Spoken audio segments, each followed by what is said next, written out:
Hey, thanks for being a part of the conversation. Let's do some pod crashing. Episode number 267 is with Miles Taylor from the podcast, The Whistleblowers. I'm good for a Thursday morning. Me and Miles are just sitting here and, goofing around. Arrow, Michael just said you're an asshole. And he was like, look, just if you need to drop the mic and leave this interview, you can, because people hate this guy. So that's fine. I get it. It's because I'm not a whistleblower. So, he says, come on, dude, come forward. See, told you. All yours until 19. We're going to have fun. Does the average person know what a whistleblower is? Because, you saw yesterday's headlines. two of them have come forward now, even with Hunter Biden. And it's like, I still sit there and I read those articles going, what's going on here? Yeah, look, the whistleblower is a term that has sometimes been a dirty term, and it's sometimes been, one of the premium labels to have. And it really just depends on your political perspective. I think during the era of Edward Snowden exposing national security secrets, it really did become a dirty term because he was, selling out the safety of Americans. But what we tried to do with this series, The Whistleblowers, is go talk to people who exposed corruption and figure out what happened to them, what happened in their lives, what did the personal story look like, put aside the politics. It was really fascinating. And frankly, one piece of it, Arrow, was inspiring, frankly, which is that each of these people, even though they had homes destroyed and lives destroyed and had to move around and fear for their lives, at the end of the day, they didn't regret speaking up, whether they were a Democrat or a Republican, and regardless of their allegation, they still felt like the right thing was speaking up. And we just don't hear enough stories like that today. Absolutely. Listeners need to know right away that the name of the podcast on iHeartRadio is The Whistleblowers Inside the Trump Administration. I think one of my attractions to it is that you really don't go into it like, oh, I'm political, because people are tired of that. But you are sharing an authentic freaking story here.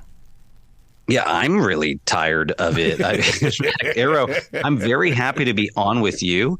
But if it weren't me being on with you, I hate talking about politics. Yes. I went into government not to be involved in electoral politics, which is just gross. I went into government to be a part of national security. After 9/11, I wanted to go stop another terrorist attack from happening again. It's why I joined the Bush administration. It's why I've been working in national security. But frankly, I had to start talking about politics because after witnessing Donald Trump firsthand kind of mishandling the job and trying to use presidential powers for his own benefit, I felt like, well, look, the only way to stop this from happening again is I've got to talk about it in the political sphere. And I say that as a lifelong Republican, but the guy we can't make the mistake again. And, that's one of the things I'm trying to sound the alarm about. Boy, we are so much on the same page because I do a podcast called The Daily Mess, and you can't be afraid to talk about everyday things. If we're not talking about it, then how do other people take it to the water cooler? Yeah, for sure. And that's actually, and I'm sure, Arrow, you talk about this in your podcast. It's sort of affecting everyone right now. Yes. It doesn't matter if you're Democrat or Republican. Everyone's afraid of getting canceled. They're afraid of getting canceled on Instagram and on Twitter and people saying mean things on Facebook. And guess what?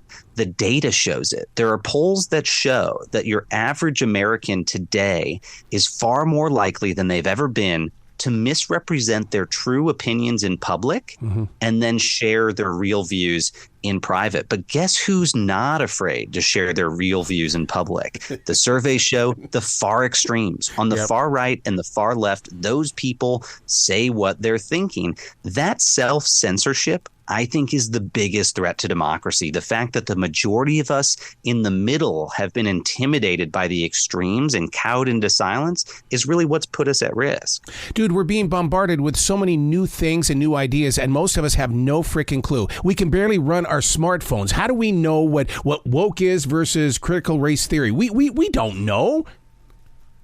Yeah. And by the way, these culture war clashes are really pulling us apart all the way down to the family level. Like who listening right now can honestly say they haven't experienced it? I mean, be real. There's someone in your family that's the black sheep and alienated, either because, you know, they're a woke lefty or they're a MAGA far right person. That's not how it should be. I mean, when I first came into government after 9/11, there was a sense of unity in our politics, right? I mean, we saw Democrats and Republicans join arms on the Capitol steps and sing God Bless America.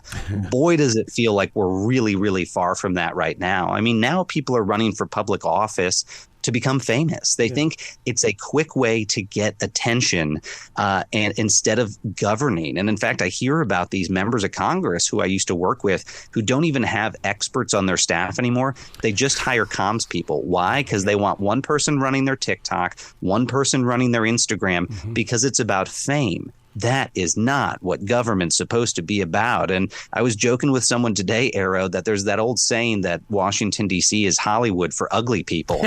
And for some reason, these politicians, these aspiring politicians think that's actually a compliment. And they're like, oh, I get it. This is a fast way for me to become famous, even though I'm not pretty. That's pretty scary stuff. Look at all the news agencies that are doing the same exact thing. I mean, seriously, I have to go to 5 or 6 different places to get my news and then make my own choice of what I want to believe. That's not Walter Cronkite.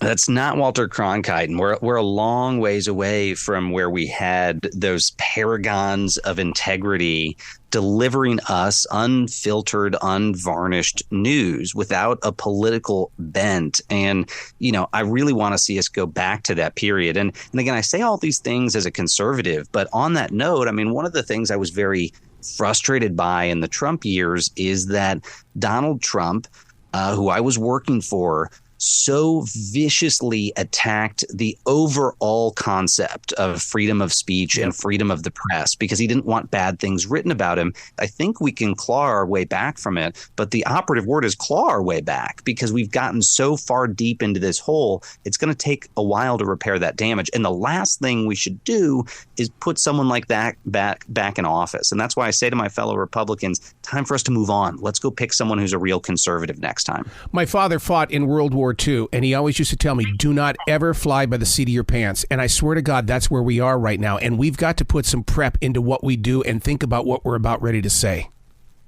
Well, and we have to do honor to that generation. Yes. I mean, at the risk of sounding, too emotive about it. I mean, people like, your family members, mine, who fought and in some cases died to protect this country would be rolling over in their graves if they saw what, we're doing to ourselves right now. And one of the things that, people told me for this book Blowback that I just wrote is about plans in a second Trump administration to dismantle the Department of Veterans Affairs and kick veterans out on the street. In fact, the quote from one of Trump's own heads of the Veterans Affairs Department was he thought the vets were lazy malingerers and he wanted to use the money somewhere else. That's not a conservative. That's not the Republican Party I grew up in. We respected our veterans. And that's the type of thing that shows us it's a blinking red light that says something's wrong if we've got public officials who think it's okay to go attack the people who've served our country in uniform.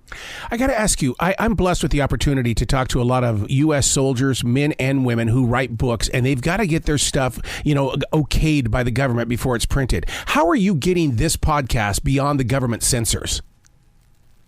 It's a great question, especially in the age of censorship, right?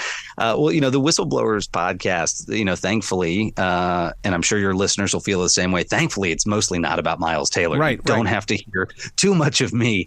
It's really about these other folks. And, we spend a lot of time going in deep with other whistleblowers from inside the government, people like Alex Vindman from the National Security Council or the acting director of the FBI, Andy McCabe, or Olivia Troy, who was Homeland Security advisor to Vice President Pence, but also people out in the field, a nurse who was one of the earliest people to spot problems with COVID spreading through detention facilities and what happened next. And their stories are, I think, where we need to shine the spotlight because they provided, to me, inspiration about how in this environment of political intimidation, you can still speak out and you can still do the right thing without having your life completely destroyed. And we talked to each of these people who experienced a lot of hardship. I mean, it's a pretty gripping, harrowing, and gut-wrenching podcast. But every single one of them we asked at the end, despite the consequences, do you regret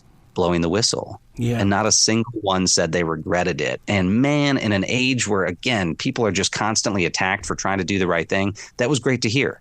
Yeah.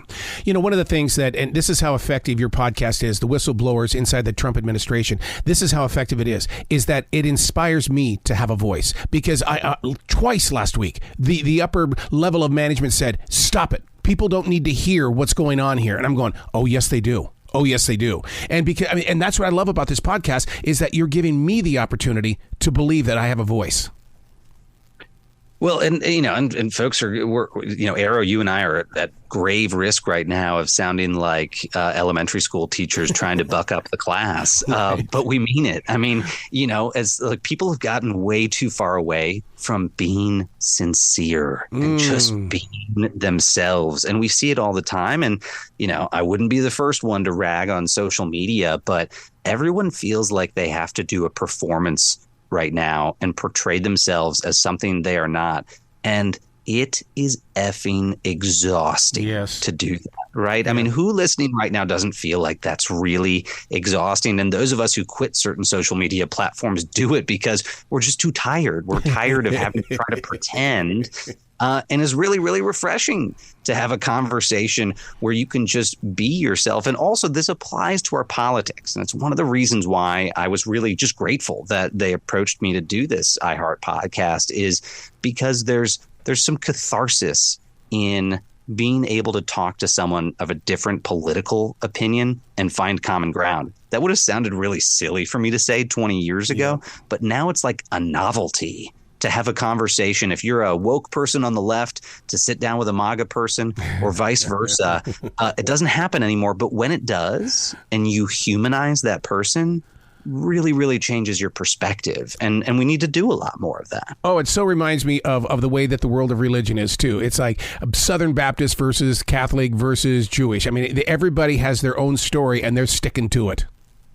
Yeah. And my exhortation to people would be invite it into your lives because you're not actually going to accidentally run into that person of another firm opinion that's opposite yours anymore because we've all self-selected into these tribes. And again, the data shows it. In fact, the data shows that by zip code in this country, red zip codes are getting redder and blue zip codes are getting bluer. We're just self-selecting into these tribes. So you're not just going to bump into those people anymore. You've got to seek it out. And when you seek it out, it's going to surprise you and be rewarding. I do Twitter spaces sometimes, and I beg people of different political persuasions to come join me because then we have real conversations. I mean, there's a guy, I won't name him. There's a guy who just hated me because I came out against Trump, and he's a fellow conservative. We're both conservatives. He's a hardcore MAGA conservative. I'm more of a moderate. And boy, did he say nasty things on social media. And we wound up on a Twitter spaces together. And you know what? We had the best time.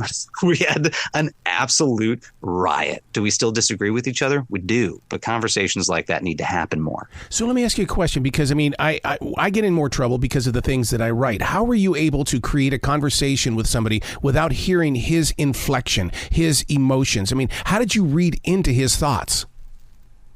Yeah, well, I think long form does it, that's not meant to be self-serving for you and me, Arrow, while we're having a long form conversation. But we too quickly moved into this era of like popcorn talking points, where it's like a quick tweet on social media, and you go on MSNBC, and you got 3 bullet points, and then you're off, and it makes it really easy to dehumanize people because you don't have enough time with them to see them as a human being.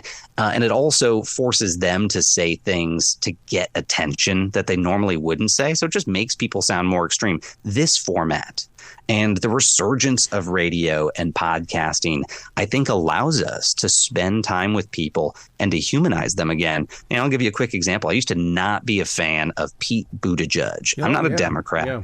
And Pete grew up not far from me in Indiana. And I was like, you know what? That guy's just been trying to be president of the United States since the day he was born. And I can just see it on that smirk on his face, blah, blah, blah. I had all these opinions of him. And then I listened to him on the daily podcast, I think, for an hour.